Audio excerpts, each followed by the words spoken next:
çatdırılıb. Mən sizinlə görüşə gəlməzdən əvvəl bir neçə elm adamları, professorlarla, ziyalılarla, hətta rektorlar da var idi, onların içərisində söhbət eləmişdim bu müsahibəyə hazırlaşarkən və həm onların xahişi və sualıdır, həm də mən istəyirəm ki, bu barədə siz ictimaiyyətə də məlumat verəsiniz. Uzun illərdir Azərbaycan Milli Elmlər Akademiyasının həqiqi və müxbir üzvlərinə seçkilər keçirilmir. Yəni bu bayaqları siz qeyd elədiniz. Bu həm də ona görə maraqlıdır ki, çünki onun təqaüdləri kifayət qədər yüksəkdir. Bu baxımdan yəqin ki, alimləri düşündürür. Bu seçkilər yenidən baş tutacaqmı? Ümumiyyətlə nə vaxt baş tutacaq? Tarix bəllidirmi? Bu barədə istəyərdim. Ramiz müəllimin dövründə mümkün deyildi. Çünki o özünün iradəsini həyata keçmək istəyirdi. Mən Akademiya Azərbaycan Elmi İctimaiyyətinin Akademiyanın həqiqi və müxbir üzvlüyünə seçkilər haqqındakı ümidlərini, arzularını, suallarını çox eşidirəm. Mən də eşidirəm.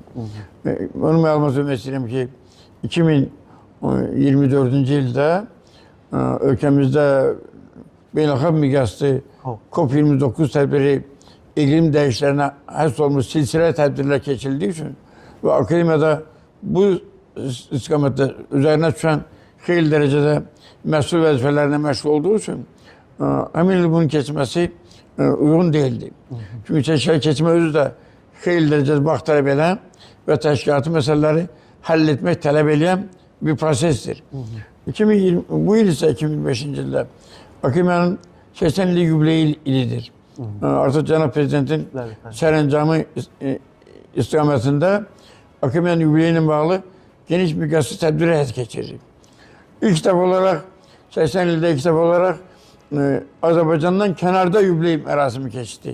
Qardaş Türkiyədə Akademiyanın 80 illik yubileyi geniş qeyd olundu.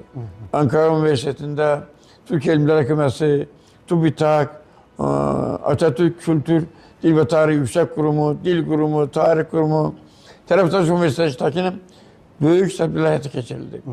Eyni zamanda Qaradəniz İqtisadi Əməkdaşlıq Təşkilatının İstanbulda keçirilən tədbirlərində yubiley tədbirləri seçkilərlə bağlı çox sayılı təşkilatı məsələləri aparmaq üçün münasib deyil.